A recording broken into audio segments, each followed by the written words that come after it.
All right, Chief, thank you for your time. So walk us through when you were informed and how you were informed that the governor asked you to resign. Yeah, so take you back to Friday, January 26th. It was a busy day. My schedule's always filled, right? So we started the day because we follow up with FirstNet, is a capability about communication, emergency management and communication. DFIM's commissioner, who else was there, and the special assistant for Homeland Security emergency management. We all met with the senior and the corporate members of FirstNet about how we can bring that capability to the CNMI. And then, as part of my expansion of and reconnecting with the federal partners, I had a meeting with an intel officer from the headquarters of Department of Homeland Security, and I guess throughout that period in the afternoon, I've been pinged to that the governor has called for me. But since our cabinet meeting was scheduled for 2:30 p.m., I said, I'll go up beforehand because as scheduled, I'll be up there. On my way, I learned that the cabinet had been canceled, but the governor was still waiting for me, wanted to meet with me. And sure enough, I met with the governor, and in the presence of the Special Assistant for Administration, Mr. Oscar Babauta. Other than little talks, he got to the chase and asked me for my resignation. I asked why, right? Because it's a big surprise for me, and he says that he was taking a new direction. And I asked again, is there something that I've done wrong or anything that will warrant my resignation? And he did not answer. So it was really straight to the point, and I asked if what would happen if I did not submit my resignation. And he answered that, and I quote, "I will exercise my prerogative to terminate you." So he gave me that, the day. He wanted it effective immediately. And sure enough, it's about past 3 p.m. that day on my way back to work. I had called for a command staff meeting so that my leadership hears it from me. That effective 4:30 p.m. January 26th, I will no longer be the DPS commissioner.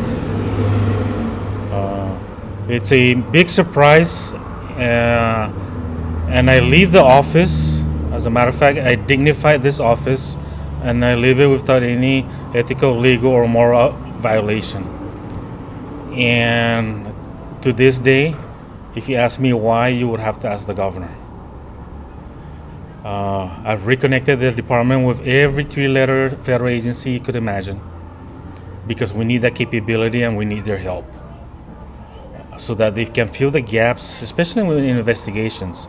They are our key partners, critical partners, in addition to the local law enforcement agencies. So, that's set, and I've been so excited, and I accepted this job because the governor had asked me for help, and I signed up. And I've been doing everything, my power and the time. And more importantly, it's the sacrifice of my family. My family gave up so much for so little. But, we're resilient, and we hope to know what I have done wrong. Because to the best of my recollection and my experience and my knowledge, I have not done any wrong. So that is the Friday and the weekend, and it's been a interesting weekend for us because this is a family affair. I appreciate the friends and everybody from across the world reaching out, wondering why as well. Most especially the men and women in the department.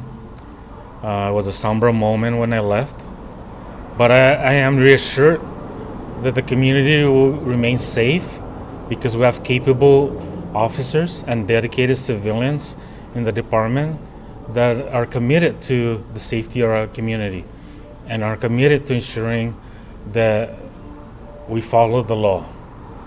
We follow the rule of law. So, Tomas, that's the Bermudez family experience since Friday. There's a lot of talk out there about why. You just stated very clearly you still don't know why. Some tied to the Camacho case. Others make also other assumptions. Is there anything that you can pinpoint that might have upset the governor that led him to this really drastic measure? You know, there's documents, there's things that are out there, and since it's a pending case, I'll defer to the current leadership because I will not review anything that's a personnel matter. So what's next for you now? I imagine there's a lot of reflection, and are you going to take any sort of action to challenge what has happened, or what's next? You know, Tomas, and you can recall my confirmation hearing. You know, once the election is over, politics does not belong in any, especially in the police department. I mentioned it and I reiterated that I'm the only appointed employee. Politics starts and ends with me. Does not go any further beyond that. And that is especially in a paramilitary organization like the Department of Public Safety, where we want a focused and a committed effort and our officers to focus on their mission, and that is to ensure the safety of our community.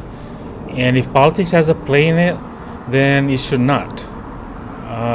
It has no place in it. It has no room for it, as a matter of fact. And we should protect the department, especially a paramilitary organization like the Department of Public Safety and similar law enforcement organizations, because it's the trust of the community, right? That is a trust that we should never betray or undermine. And we must rebuild that trust. And I believe in that. And we must continue to rebuild the trust of the community one way or another. Do you think politics was at play in your ask to resign? You know, politics is a factor. Because if you're talking about my qualification or anything, as a matter of fact, I started over 30 years ago with the Department of Public Safety. And it's interesting that my public service career may also have ended with the Department of Public Safety. And I've been in the service profession, actually both in police uniform and military uniform. I've served our community and I've served our nation. And I'll continue to serve in one way or another in any form of capacity where I am needed. And it does not matter whether public, private, or nonprofit. Would you like to share anything else to address the community who have expressed, their own questions and concerns as well? Is there anything you'd like to share to the public?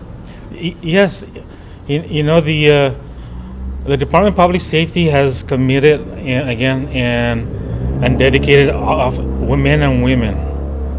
I see them sweat, work long hours, and especially when they're underpaid.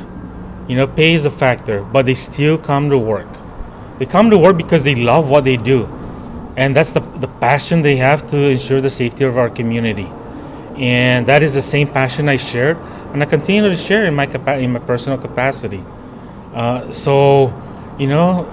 will reassure the community that these dedicated men and women deserve the leadership and the right leadership so that they can continue and be supported going forward. And to whoever and as a matter of fact, I mentioned to the governor that I hope he selects my replacement to ensure the wellness and safety of the community, but more importantly, the people behind the uniform. So that is the challenge I give to the next commissioner, is take care of the people because they will take care of the community.